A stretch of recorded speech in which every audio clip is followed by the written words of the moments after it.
Allahu Ekber, Allahu Ekber. Артабан 57-нче хадистә Пәйгамбәрбез саллаллаһу галейһи ва сәлләмнең түбәндәге һүзләре килтерелә. Ала ухбирукум бил муъминин ман абинахул الناس على أموالهم وأنفسهم والمسلم من سلم الناس من لسانه ويده والمجاهد من جاهد نفسه في طاعة الله والمهاجر من هجر الخطايا والذنوب. Бұл хадистә бик күп кенә мәгънә алынган.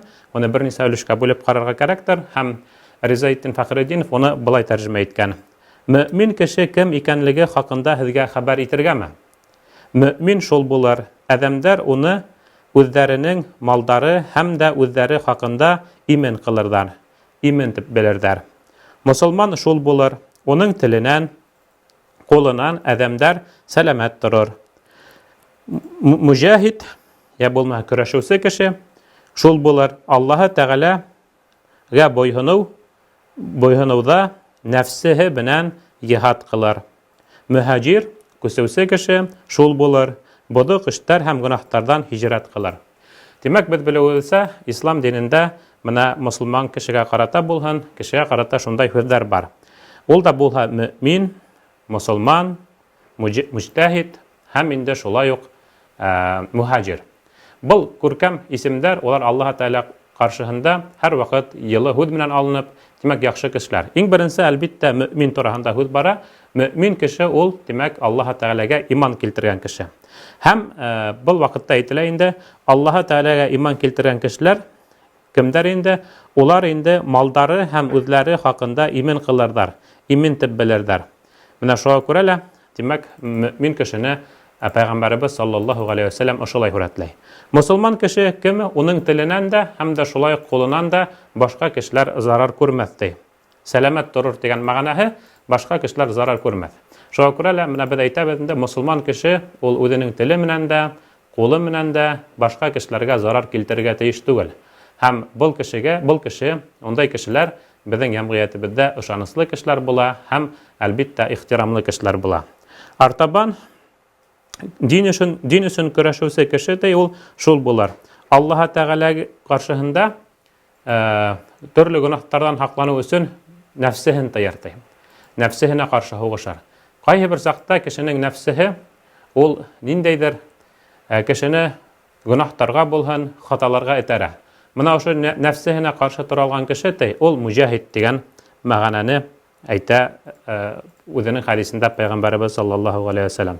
Һәм инде шулай ук без беләбез, мухаҗирдар, улар шулай ук ислам динендә күркәм кешеләр булып торган. Без инде күп тапкыр телгә алып киттек. Пәйгамбәрбез саллаллаһу галейһи ва сәлләм Мәккә калаһынан Мәдинә калаһына күсенә. Һәм уның күсенүенең төп сәбәбе була, ул да булһа инде Мәдинә калаһында ул яклау табып, шунда ислам динен таратуга өлгәшә. Шуңа күрә лә ошо күсәү һиҗрәт дип атала һәм 622 елда була. Һиҗра елының тап беренче елы башы ошо вакыйга менән бәйле. Һәм ошо күскән вакытта Пәйгамбәрбез саллаллаһу галейһи ва сәлләм күсү сәбәпле барлык уның сахабалары, якындары, барлык мусулмандар уның менән бергә күснәләр. Һәм шуңа күрә лә инде ошо күсенгән мусулмандар Аллаһ Тәгалә каршыһында күркәм заттар булып тора, мәшһүр заттар булып тора. Ни өчен? Чөнки улар үзенең туган калаларын калдырып, үзенең якындарын калдырып, үзләренең мал-туарларын, үзләренең йорттарын, барлык менә булган мөлкәтләрен калдырып, Аллаһ Тәгаләнең ризалыгы өчен, Пәйгамбәрбез саллаллаһу галейһи ва сәлләмнең янында булу өчен, ислам динен тоту өчен, Пәйгамбәрбезгә ярдәм итү өчен, менә ошо бетә булган әйберләрен калдырып күсенәләр икенче калага. Шуңа күрә лә мухаҗирдар тураһында Коръән Кәримдә Пәйгамбәрбез саллаллаһу галейһи ва сәлләмнең хадис шәрифләрендә лә бик күп тапкыр телгә алына. Һәм улар әлбиттә иң яхшы яктан гына, яхшы сифаттар менән, күркәм һүзләр менән телгә алына. Шуңа күрә лә инде мухаҗирдар Аллаһ Тәгалә каршыһында күркәм заттардыр. Һәм инде бuna ошо мухаҗир һүзенә Пәйгамбәрбез саллаллаһу галейһи ва сәлләмнең бу хадис шәрифендә әйтелә инде, шулай ук бозык эшләрдән һәм гөнаһтардан каскан кеше яхшылыкка Аллаһ Тәгалә кушкан эшләргә һиҗрат кылган кеше шулай ук мөхаҗир дип бына бу хадистә аталган. Ягъни без беләбез, кеше ниндәйдер гөнаһтар булһын, төрле хаталар булһын, шулардан хакланһа, димәк ул инде менә Аллаһ Тәгалә каршыһында зур эш башкара һәм зур саваплы эш башкара һәм бага ул иншалла савабын алыр. Ризаетдин Фәхретдинов былай дип артабан дәвам итә. Бездә мусулманлык үлсәме кием менән булып, үзләренә мәгълүм булган формаларда йөрүчеләрне мусулман, салма менән сапан яки башка киемдәр киеп йөргән кешене галим дип атайдар. Мусулман кем дип һөйләнелһә, уга җавап итеп Пәйгамбәрбез тарафынан өстендә сапан, я булма җөббә һәм башка башында салма булыр рәвешендә җавап бирелмәгәнен, бер генә хадис китабында ла таба алмайбыз. Ошо хадистә Пәйгамбәр Расулуллага мусулман кем дип дигән һорауга җавап итеп, әдәмдәр үзләре һәм малдары унан имен булырдар дип җавап биргән. Ягъни мусулман кеше уларның малын да тартып алмас, уларның үзләренә лә каршы булмас, үзләрен дә уның эргәһендә тыныс тоердар. Был кеше безгә берәй зыян килтерер дип һич тә уйламаслар ди. Шуңа күрә лә әдәмдәр үзләре яки малдары хосусында имен булмаган әдәм мусулман һаналмаска тиешле лә дип әйтә Ризаетдин Фәхретдинов. Мусулманлыгы камил булган кеше мусулмандарга яфа итмәс, гайбәтләрен һөйләмәс. Кәрәк үзенең шәкерте булһын вә мөриде булһын, каһәр дуга кылмас, рәнҗетмәс. Фәлән кеше остазымдан явыз дуга алды һәм фәлән әдәм үзенең шәйхе тарафынан кабул итмәү кылынды кеүек һүзләр дөньяга таралган булу. Шул остаз һәм шул шәйхнең мусулманлыктары камил булмауга галәмәттер. Бында булган кул һәм тел һүзләре башка ла була торган яза булһын, яфа булһын кылыуларны сыгарыр өчен түгел, бәлким кешеләргә изахат бирү күбрәк вакытта кул һәм тел менән булганлыктан гына зикр кылыналар. Димәк, Ризаетдин Фәхретдинов әйтә инде, менә безнең осырда яшәгән дип ул үзенең осырын килтерә. Шул осырда, димәк, мусулмандың кулынан, уның теленнән рәнҗетү тапмаган, ул башка кешеләрне яфаламаган кешеләр булырга тиеш. Менә шуның турында һүз бара. Ул булһын үзенең шәкертенә карата, ул булһын башка кешегә карата, ягъни бында кешенең дәрәҗәһе турында әйтә Ризаетдин Фәхретдинов. Кайһы бер кешеләр үзләренең дәрәҗәһеннән сыгып, кайһы бер үзеннән түбән булган дәрәҗәлә кешеләрне яберләтүе бар. Әмма Аллаһ Тәгалә каршыһында барлык кешеләр дә бер дәрәҗәлә. Булһа ла дәрәҗәләр Аллаһ Тәгалә каршыһында ул да булһа тәкъвалык менән билдәләнә. Дөньяви әйберләр менән түгел, тик тәкъвалык менән генә. Кем тәкъвалырак, шул Аллаһ Тәгаләгә якынрак. Шуңа күрә лә инде Ризаетдин Фәхретдинов менә шундай мисалдар килтерә. Һәм инде артабан былай дип дәвам итә, һиҗрат һүзе буенча Мәккә фатих ителгәндән һуң һиҗрат хөкеме беткән булһа ла, теләгән кешеләр өчен өйдәрендә торган хәлдәрендә һиҗрат савабын табырга һәм мөхаҗирләр җөмләһеннән һаналырга мөмкин ди. Бұл иһә Аллаһ Тәгалә тыйган нәмәләрдән тыйылу менән буласактыр ди. Әйтүебезсә, һиҗрат 622 елда булган, Пәйгамбәрбез вакытында. Әмма шулай да, ошо хадискә ярашлы Ризаетдин Фәхретдинов әйтә, хәзерге вакытта өйдәрендә ултырып та шундай савап алырлык мөмкинлекләр бар ди. Ул да булһа, Аллаһ Тәгалә тыйган әйбердәрдән тыйылырга кирәк. Нәфес менән йихад кылу, Аллаһ Тәгаләнең ризалыгын максат итеп, шәригать боерган нәмәләрне кылу һәм тыйылыудыр ул дип әйтә. Димәк, әйтүебезсә, нәфес менән йихад кылу, ул менә шул Аллаһ Тәгалә кушкан әйберләрне үтәү һәм ул тыйгандардан тыйылу. Нәфес менән был рәвештә йихад кылуның һөҗүмтәһе тура юлга керү. Шунан гыйбрәт, шуңа күрә лә менә ошо Пәйгамбәрбез саллаллаһу алейһи ва саллям хадисенә ярашлы мусулман кеше йихадты үзенең иң беренче нәүбәттә нәфсеһе менән алып барырга тиеш. Аллаһу акбар, Аллаһу акбар. Артабан киләһе хадистә, 52-нче хадистә һүз асулану турында бара. Дөресрәге ошо асулануды тыйыу. Һәм инде был хадистә Ризаетдин Фәхретдинов былай дип тәрҗемә иткән. Һеҙҙең иң көслөгөҙ кем икәнен хәбәр итергәме? Асыу ваҡытында үҙен тота белер. Менә тап шул кеше не Пайгамбарыбыз саллаллаху алейхи ва саллям иң көчле кешеләр дип әйтә. Һәм ысынлап та без беләбез, асуга килгән вакытта кешенең асулануы ул бәлким гадәти эштер, әмма инде ошо асуды еңә белү, асуланган вакытта үзеңне тота белү ислам динендә ул иң көчле сифат булып тора. Һәм инде монда Ризаитдин Фахриддинов булай дип әйтә. Расулуллах хәзрәтләре был хадисендә асыл килү хакында түгел, ягъни асылдың үзе турында түгел, чөнки асыллану ул кешегә гадәти булган әйбер. Кеше унан бөтенләй котыла алмайдыр да. Бәлким килгән асылга хуҗа булу дәрәҗәһеннән уздырып ебәрмәү хакында һүз һөйләнер. Ысынлап та, димәк, һәрбер кеше асыллана инде. Уныһы гадәти, табигый. Әмма ошо асылланган вакытта кеше үзен тота белүе, ана шул иң зур батырлык. Асылланмаска кушкан хадистәр дә бар. Бер адам Пайгамбарыбызга саллаллаху алейхи ва салламга килеп, миңа берәй васыят, насихат әйт дигән вакытта Пайгамбарыбыз уга ла тагдаб дип әйткән. Я булмаһа асылланма. Һәм инде был тагыла һорагас, җавап итеп шулай ук ла тагдаб. Һәм инде берничә тапкыр шулай кабатлаган һорауын һәм бөтә һорауын ала Пайгамбарыбыз саллаллаху алейхи ва саллям тап ошо бер һүз менән ла тагдаб дип җавап биргән иде. Шуңа күрә лә асылланма дип Пайгамбарыбыз саллаллаху алейхи ва салламдан килгән васыят.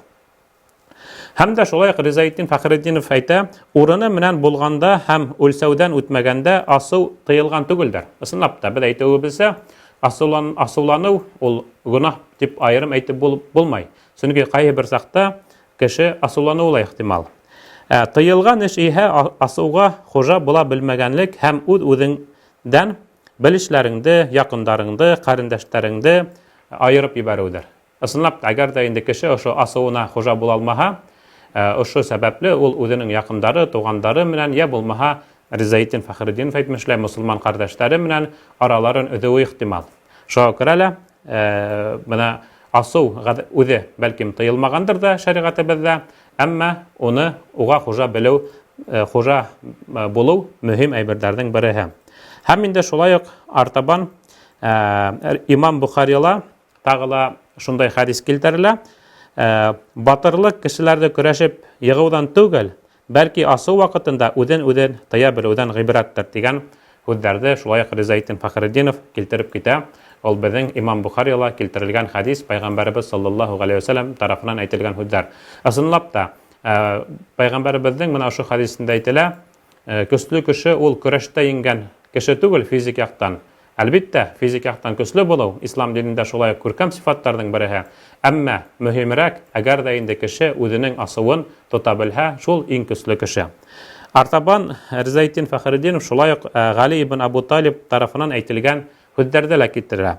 Ул иһә баһадир һуғышта сабырлы кеше асыу вакытында дуҫ берәй бәләгә төшкән сәғәттә беленер дигән һүҙҙәр әйткән. Ысынлап та, баһадир кеше, көслө кеше ул һуғышта билдәле була, уның ысын көслөмө юҡмы икәне. Сабыр кеше асыу килгән вакытта билдәле була, ысынлап та сабыр кешеме, әллә сабыр түгелме. Һәм инде дуҫ кеше инде әлбиттә, уныһы безнең халҡыбыҙҙа ла әйткән мәҡәлдәр бар. Берәй бәләгә тараған вакытта беленә, ысынлап та ул һинең дуҫыңмы, ысынлап та ул һиңә ярҙам итергә әҙерме. Шуға күрә лә инде асыуланыу ғәҙәттә, әгәр дә инде быға сәбәп булмаһа, шулай уҡ ул күркәмеш түгел.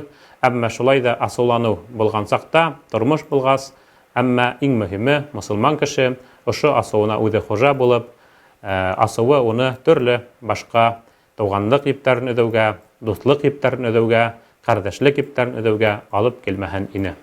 Аллаху акбар, Аллаху акбар. Киләһе хадистә Пайғамбарыбыз саллаллаху алейхи ва саллям түбәндәге һүҙҙәрҙе әйткән. Аллахумма инни ухарриджу хаққал дағифайни әл-ятим вәл-мәр'a. Тимәк, Пайғамбарыбыз саллаллаху алейхи ва саллямның был һүҙҙәрен Ризаитдин Фахриддинов былай итеп тәржемә иткән. Я Раббым, я Аллам, мин ике төрлө зәғиф кешеләрҙең хаҡтары хаҡында ҡатылыҡ күрһәтәм. Былар ятимдәр менән ҡатындар дигән. Ысынлап та менә был хадистә дағифайни дигән һүҙ ике ятим, ике зәғиф дип тәржемә ителә. Зәгыйф дигән һүз безнең башкорт телендә сак кына тарырак мәгънә алган. Без инде бул турында әйтеп киткәнбез, гарәп телендә йөрегән һүзләр башкорт теленә килеп ингәндән һуң вакыт үтә бару менән улар бераз тарайгандар. Шуңа күрә лә кайбер сакта без менә ошо хатта ки Ризаетдин Фәхретдиновның хезмәтләрен укыган вакытта без кайсы бер һүзләрне сак кына тарырак та аңлавыбыз ихтимал. Зәгыйф дигән һүз гарәп телендә дөйем алып әйткәндә ул көссөз дип тәрҗемә көссөз яклауга мохтаҗ булган кеше дип тәрҗемә ителә. Һәм шуңа күрә лә башкорт телендә инде ул сак кына икенчерәк мәгънәлә йөри, әмма был хадистә ул әлбиттә ошо мәгънәдә килгән. Көссөз һәм яклауга мохтаҗ дигән мәгънәлә килгән. Ике көссөз һәм яклауга мохтаҗ кешеләрнең хактарын, уларның хукуктарын якларга кирәк, уларның хукуктарын бузырга ярамый дигән мәгънәлә әйтә был хадистә Пәйгамбәрбез саллаллаһу алейһи ва сәллям. Улар ятим кеше һәм дә шулай ук әйтеп үтүебезсә, ул да булһа катын кеше. Ысынлап та Коръән Кәримдә ятимдәр турында бик күп тапкыр әйтелә. Ул булган хадисләрдә һәм башкалары. Ятим кеше, димәк, атаһы әсәһе булмаенча калган һәм бәлиғ яшенә җитмәгән кеше. Ислам дине күзлегеннән алып караганда, димәк, атаһы әсәһе булмаган һәм дә бәлиғ яшенә җитмәгән кеше. Бәлиғ яшенә җиткәндән һуң ул кеше инде үзе аллы тормыш көтә ала, үзе мал таба ала, үзе гаилә кора ала, шуңа күрә лә инде ул ятим дип аталмай. Һәм инде ятимгә килгән вакытта Пәйгамбәрбез саллаллаһу алейһи ва сәллям һәр вакыт уларны якларга, уларның мал мөлкәтенә кул тейдерүдән хакланырга куша. Һәм инде олы гөнаһтар исемле китапта без ул китапты үрдә телгә алып киткәнлегендә тап ошо ятимдәрнең малын ашау, я булмаһа уларның малын тартып алу олы гөнаһтарга кергән. Һәм инде бул турында шулай ук Имам Зәһәби бул китаптың авторы ла язып китә. Һәм Пәйгамбәрбез саллаллаһу алейһи ва сәллям үзенең бер хадис шәрифендә кемдә кем ятимдәргә ярдәм итһә, улар минең менән оҗмахта булырдар дигән мәгънәле хадисләре лә бар. Шуңа күрә лә мөселман кеше ятимдәргә ярдәм итәргә тиеш һәм һис тә уларның мал мөлкәтенә тияргә тиеш түгел. Исегездә булһа, безнең халыкта Хызыр Ильяс дигән һүз бар. Һәм дөресрәге бездә инде ул сак кына үзгәреп киткән, әмма был Хызыр Ильясты безнең фикеребезсә ул Коръән Кәримдәге Мәмрия сүрәһендә осраган Хидырга барып тоташа. Хидыр исемле кеше булган, ул Муса пайгамбарның эргәһендә йөргән. Аллаһ Тәала бул кешене Муса пайгамбарга юлсы, якташ, мусафир бергә юлдаш итеп ебәргән. Һәм инде ошо Хидыр без беләбезсә, китеп барган вакытта бер емерле барган деварды күреп калып, ул деварды төзеп куйган, тигезләп куйган. Һәм Муса алейһиссалам ни өчен ул деварды һин төзеп куйдың дигәс, ул әйтә инде, уның астында алтындар, мал мөлкәт бар ине. Һәм был мал мөлкәттең хуҗаһы ике ятимдәр ине. Бәләкәй ятим балалар ине.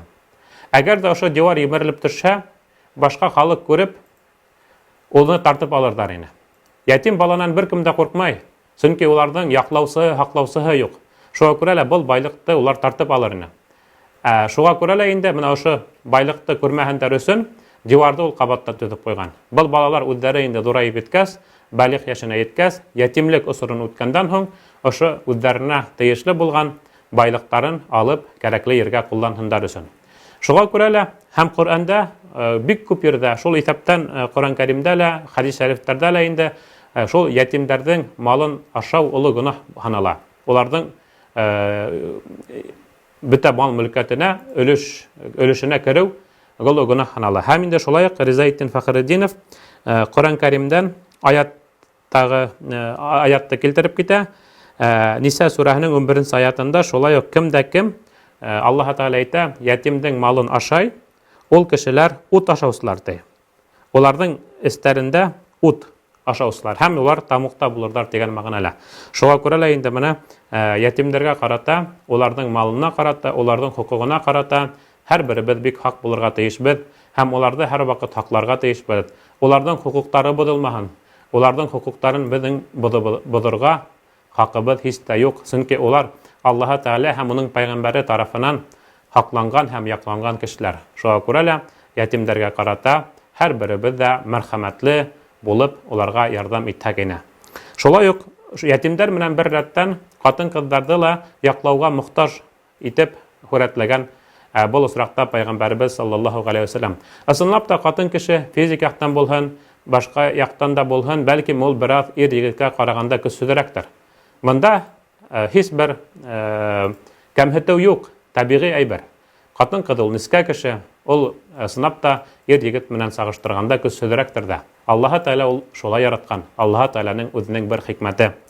Һәм инде еш кына катын-кыз шул сәбәп менән төрле сакта үзен рәнҗетмәһендәр өчен ул һәр вакыт ир-егеттән яклау таба.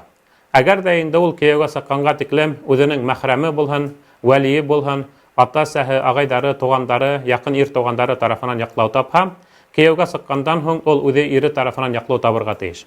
Шуңа күрә лә кияүгә сыккан вакытта вәлинең ризалыгы бар. Никахтың шарттарының береһе булып вәлинең ризалыгы тора. Әлбиттә, бу Ханифа мәзһәбендә ул асык итеп, айрым шарт итеп күрһәтелмәгән. Әмма шулай да хәдистәргә ярашлы дип әйтәйен, гомумән ислам динендә ата-сәйгә карата булган хөрмәт менән фикерләгәндә, кыз кияүгә сыккан вакытта уның атаһының, агаһының, ул атаһының гомумән кызды кем тәрбияләп үстергән, ошо кияүгә сыгуына ризалыгы булырга тиеш. Ни өчен? Чөнки нисә ел буена бәләкәйдән алып, был кызды карап үстергән, хаклап үстергән, яклап үстергән кеше, әлбиттә, үзен кызын кияүгә биргән вакытта уның ризалыгын һорау мөһим әйбердер. Әгәр дә инде күз алдына баҫтырығыҙ, һеҙ 10-20 ел буена, 10 нисә ел буена, булһын 2 ел буена ҡыҙығыҙҙы ҡарап үҫтерҙегеҙ. Уны төрлө бәлә-ҡазаларҙан һаҡланығыҙ, ҡурсаланығыҙ, үҙегеҙ эшләп, уны тәьмин иттегеҙ, һәм башҡалары тәрбиәләнегеҙ, белем бирҙегеҙ, һәм шул ҡыҙ бер көндө һеҙҙең ризалыҡһыҙ кейәүгә сығып китһә, ниндәй кешегә ул яғымлы тойолор ине. Ысынлап та, беренсенән, ата-әсәйҙең ризалығын алыу, ул динебеҙҙә ғөмүмән күркәм эштәрҙең береһе. Һәм инде икенсенән, әйтеүебеҙсә, шулай хәдистәргә ярашлы ла, менә шул ҡыҙ кейәүгә сыҡҡан ваҡытта ла үҙенең атаһынан, йә булмаһа, атаһы булмаған осраҡта, уның өсөн яуаплы, уны ҡарап үҫтергән кешенең рөхсәтен ала. Шуға күрә лә беҙ әйтәбеҙ инде, был осраҡта ҡыҙ ул менә ысынлап та ниндәйҙер кимәлдә яҡлау таба торған кеше. Һәм инде кейәүгә биргән ваҡытта ла ир-егет уны үҙенең яҡлау бурысы менән был ҡыҙҙы кейәүгә ала. Тимәк, инде ул кейәүгә сыҡҡандан һуң ул менә шул яҡлауға мохтаж. Шуға күрә лә Пайғамбарыбыз саллаллаһу алейхи ва саллям мына ошо ике кешегә ҡарата уларҙы яҡларға, һаҡларға беҙгә бойорған да инде. Аллаһу акбар, Аллаһу акбар. Артабан киләһе хәдистә, был инде 60-нчы хәдис, Пайғамбарыбыз саллаллаһу алейхи ва саллям былай тип әйтә: "Әл-аманату тәҗлибу ризq, вәл-хиянату тәҗлибул фақр." Аманат ул ризыҡты алып килер, я булмаһа ризыҡлы итер, ризыҡты таратыр. Ә хыянат ул фәҡирлекте килтерер ти. Аманатҡа килгәндә Ризаетдин Фәхретдинов былай дип әйтә: "Аманатлы булыу тейешле ваҡытында һәм тейешле урында, аманатты тейешле урынға тапшырыу. Аҡса һәм китап, мал һәм хат кеүек нәмәләр хиссаи аманат, ягъни күренеп торған аманат булып, ғилем иһә мәғәнәүи аманаттыр." Ризаетдин Фәхретдинов шулай уҡ аманат һүҙенә ғилемде лә индерә. Аҡсаны һәм хат кеүек нәмәләрҙе тапшырыу мотлаҡ булһа, кәрәк ваҡытта әһелләренә ғилемде тапшырыу ҙа мотлаҡ. Бер ҡауым, я булмаһа берәй халыҡ араһында наҙанлыҡ фаш булыуҙың сәбәбе шул ҡауым араһында ғалимларҙың уҡытмауҙарынан, өйрәтмәүҙәренән һәм дөрөҫ һәм аманатларына әһелләренә тапшырыуында булһа, тимәк, был осраҡта бындай ғалимдар именләр түгел, бәлким хайынларҙыр, ти хатта Ризаетдин Фәхретдинов. Тимәк, ғилем таратыу, ғилем ул шулай уҡ аманат. Әгәр ҙә кеше ғилем ала икән, ул ғилемде үҙен байытыр өсөн генә алмай, уны артабан таратыр өсөн ала. Гыйлемде кеше ала һәм ул уны артабан таратырга тиеш. Чөнки ул аманат. Ризаетдин Фәхретдинов моны атап шулай яза. Шуңа күрә лә ниндәйдер бер халыкта наданлык сәскә аткан вакытта галимдар бер дә эш эшләмәһә, уны таратмаһа, был кешене, хатта был галимдарды Ризаетдин Фәхретдинов хаин, я булма хыянатчылар дип атай. Чөнки улар аманатка тугры калмай, үзенең аманат итеп алган әйберләрен тапшырмайлар. Һәм ошо сәбәптән җәмәгатьтә укыту, мусулман балаларына ислам тәрбиясе һәм дин рухы бирү, гомумән зиһеннәрен һәм фикерләрен киңәйтеп, кешеләр йөмләһенә керүләренә сәбәп булу хакында һәркем элек галимдар һәм дә үзләренә галим исемен бирүчеләр йөрергә, нисек кенә булһа ла милләт араһына гыйлем тарату хакында тырышырга тиешләрдер. Шуңа күрә лә галим кешеләр, кемдәрнең гыйлеме бар, улар һәр вакыт ошо гыйлемен таратырга тиештәр. Халыкты мәгърифәтлерәк итәргә тиештәрдер. Бар мәктәптәрдә таратучылар, мугаллимәләрдә сәбәпһез куып җибәрүчеләр, ысул җәдид менән Аллаһ исеменең өйрәнелүенә каршы төшүчеләр, аманатка хыянат итүчеләр булырдыр. Әгәр дә инде кем менә ошо дини белем бирүгә каршы сыкһа, уга каршылык күрһәтһә, Аллаһ исемен искә алуга каршы төшсә, буларның барыһы ла улар хыянат итүчеләр килеп сыга ошо хадискә ярашлы. Шуңа күрә лә инде гыйлем шулай ук аманат булган гыйлемдәребезне без үзебездә һаклап йөрергә тиеш түгелбез. Безгә уларны биргәндәр, гыйлем әһелдәре, без дә инде ошо алган гыйлемебезне артабан яшь буыныбызга булһын, олыларга булһын, әмма иң мөһиме без уны таратырга тиешбез. Чөнки Пәйгамбәребезнең саллаллаһу галейһи ва саллямның бер хадисенә ярашлы, кешене үлгәндән һуң был дөнья менән бәйләгән 3 кенә әйбер бар. Шуларның беренче садакатул җария, оның турында һөйләшеп киткәнек, агып торган садака. Икенчесе менә тап шул гыйлем. Әгәр дә кеше үзе тере сакта дини гыйлемдә өйрәнеп, уны башкаларга таратһа, үзе үлгәндән һуң да ошо гыйлем артабан таралып торыр.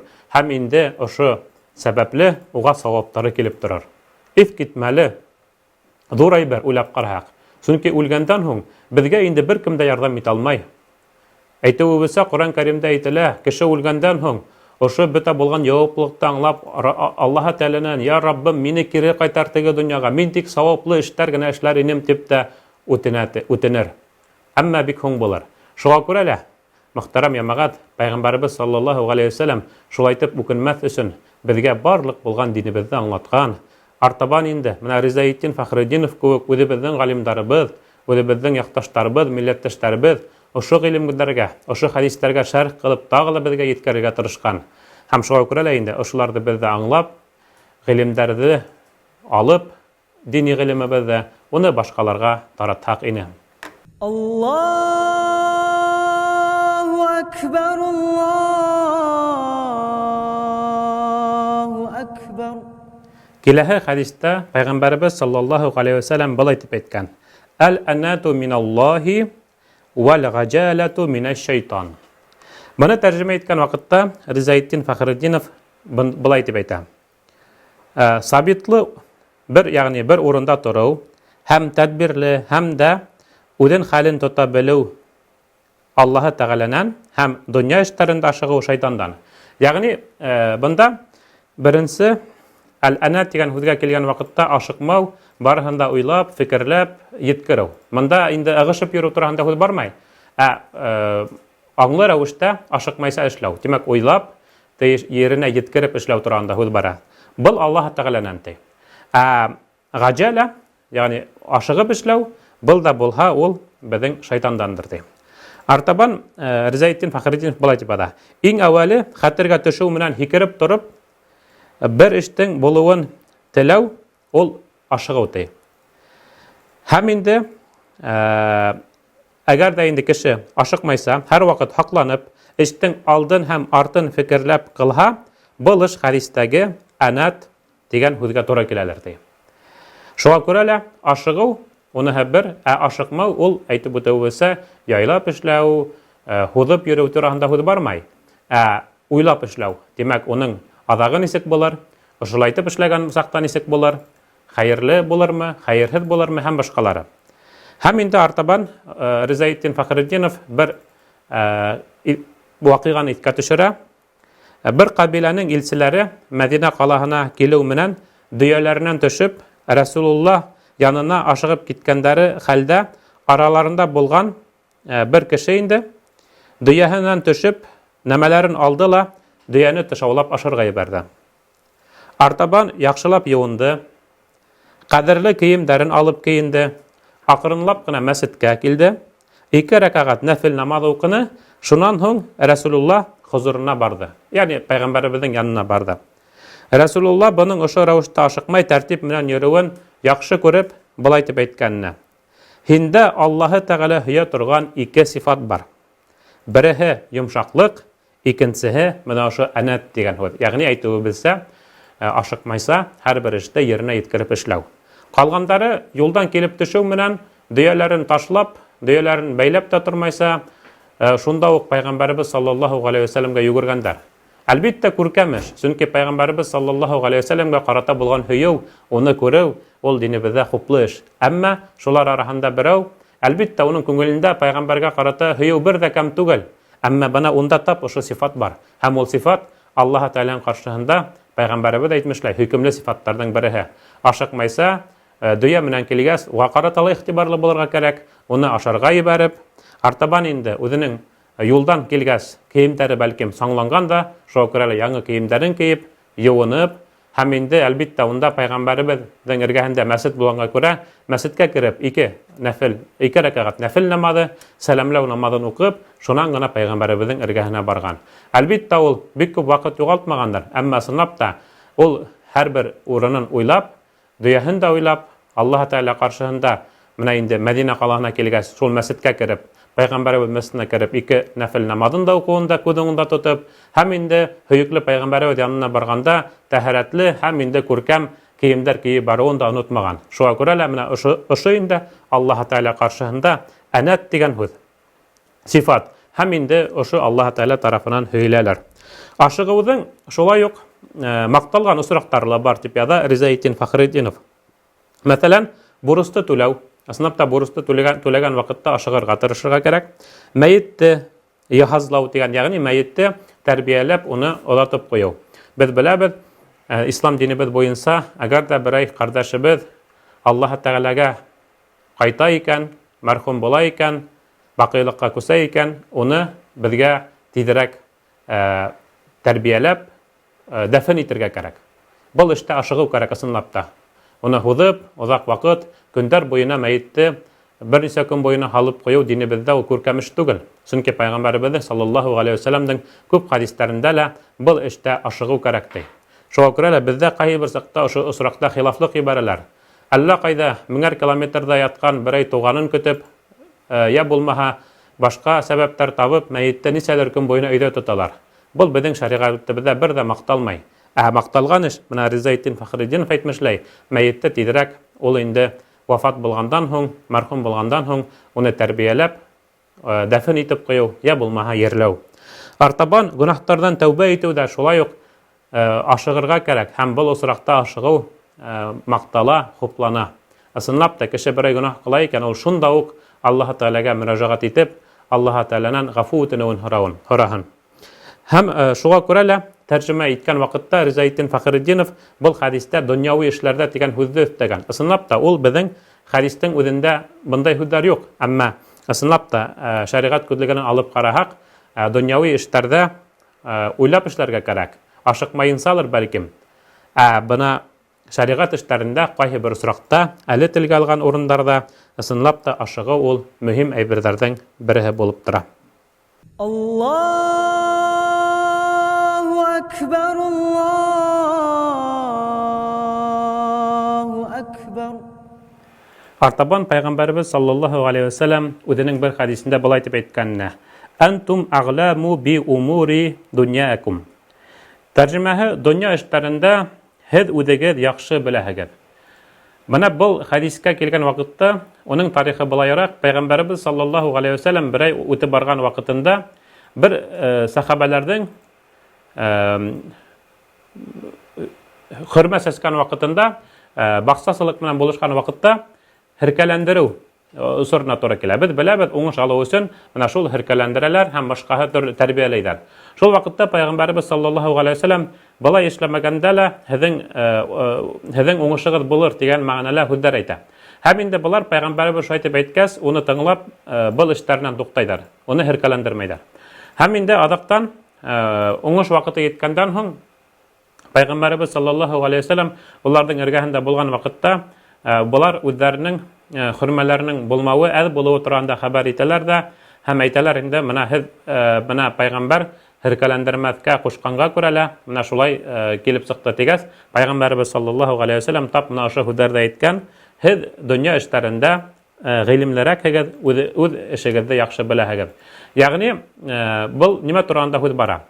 Менә ошо үтеп барған ваҡытта донъя эше битендә был дин менән бәйле түгел, әхлаҡ менән бәйле түгел, кешенең йөрәге менән бәйле булмаған эш. Шуға күрә лә Пайғамбар был ваҡытта ябай кеше булараҡ, ошо халыҡтың бер өлөшө булараҡ, ошо ҡалала йәшәгән кеше булараҡ үҙенең бәлкем фекерен әйткән булһа кәрәктер. Шуға күрә лә донъя эштәрендә һәр бер кеше үҙенең фекере дөрөҫ тә булалыр. Әгәр дә мәҫәлән нисек итеп менә нимәнелер төҙөргә булһын, йорт төҙөлөшөндә булһын, йә булмаһа башҡа берәй шундай донъя эшендә, әгәр дә кеше ошоно яҡшыраҡ итеп таба икән, уны шул ысул менән эшләһә, бында шәриғәттән бер ҡыҫылышы ла юҡ, шәриғәттең берендәй ҙә тыйыу юҡ. Улар рөхсәт ителгән әйберҙәр, улар беҙҙең донъяуи эштәребеҙ. Һәм шуға күрә лә бер кеше кирбесте ошолай һалырға тәҡдим итһә, икенсеһе ошолай һалыуҙы хәйерлерәк дип тапһа, тимәк, менә бында һәр береһенең үҙенең фекере һәм нисек яҡшыраҡ дөрөҫ дип һанай, шулай эшләү ул беҙҙең динебеҙҙә рөхсәт ителгән һәм ул донъяуи эштәргә инә. Артабан Ризаетдин Фәхретдинов былай тип әйтә: әгәр ҙә пайғамбарҙар бәндәләргә донъяуи ғилемдәр өйрәтер, тәбиғәт һәм астрономия уҡытыр өсөн түгел, бәлки Аллаһы Тәғәләгә бәндәселек ҡыла белеүҙе һәм үҙ араларында өлфәт һәм мөхәббәт менән тороу әйберҙәрен, нәфсене паҡлау рәүештәрен өйрәтер өсөн ебәрелгәндер. Ысынлап та, Пайғамбарыбыз саллаллаһу алейһи ва саллям улар беҙгә нисек итеп йәшәргә өйрәткән, нисек итеп беҙҙең күңелдәребеҙҙе таҙартырға, Аллаһы Тәғәлә ҡаршыһында кешеләр менән нисек итеп мөнәсәбәттә булырға, нисек итеп менә шул күңелдәребеҙҙе паҡларға, шул әйберҙәргә өйрәтеү өсөн ебәрелгәндәр. Ә инде донъяуи эштәргә килгәндә, нисек итеп кирбес һалырға, йә булмаһа ағас бысырға, ҡаҙаҡ ҡағырға, улары инде донъяуи эштәр. Һәм шуға күрә лә Пайғамбарыбыз саллаллаһу алейһи ва саллям әйтә, бында һеҙ үҙегеҙ яҡшыраҡ беләһегеҙҙер ти. Әгәр дә донъяуи ғилемдәрҙең һәм пайғамбарҙар арҡылы өйрәтеүле ләзем булһа, кешеләр үҙ фекерҙәре эшһеҙ тороу һәм һәр нәмәне вахиҙән генә көтөү ләзем булыр ине. Ысынлап та һәр бер әгәр дә эшкә хәдис булһа, кирбестә нисек һалырға тигән, йә булмаһа ағасты нисек бысырға тигән һәр береһенә хәдис көтөп ултырырға мәжбүр булыр инек. Шуға күрә лә инде был эштәрҙә һәр беребеҙ үҙебеҙ яҡшыраҡ беләлер. Һәм инде Ҡөрьән Кәримдә лә шулай уҡ аят бар. Әгәр дә үҙегеҙ белмәһәгеҙ, ғилем эйәләренән һорағыҙ тигән аятты ҡайһы бер ғалимдар менә ошолай да тәржемә итә. Әгәр дә инде бер шул уҡ кирбес һалырға белмәһәк, тимәк ошо өлкәлә булған берәй мастерҙан, ошо өлкәлә буйынса белгестән һорарға тейешбеҙ. Әгәр дә инде беҙгә икмәк бешерергә кәрәк булһа, тимәк ашнаҡсынан беҙ аны һорарға тейешбеҙ. Сөнки ул ошо өлкәлә маһир, ошо өлкәлә белемле кеше. Шуға күрә лә донъяуи ғилемдәрҙә беҙ был осраҡта унда шәриғәттән, хәдистәрҙән ниндәйҙер нигеҙҙәр эҙләргә кәрәкмәйҙер. Аллаһы Тәғәлә уларҙы рөхсәт иткән. Шуға күрә лә бында Пәйғәмбәребеҙ әйтмешләй, кешеләр үҙҙәренең эше үҙҙәре яҡшыраҡ беләлер. Артабан Ризаетдин Фәхретдинов тағы ла былай тип әйтә: ошо сәбәп өсөн дин ғилеме менән донъя ғилемен, ғәҙәт һәм ғөрөфтәр менән дин әмерҙәрен бергә бутап йөрөмәҫкә, араларын айырырға, берен вәхи һәм пәйғәмбәрҙән өйрәнергә, ә икенсе хаҡында әҙәм балалары, белһәләр ҙә, белмәһәләр ҙә, үҙҙәре тырышырға, тәжрибәләр яһап күрергә тейештәрҙер.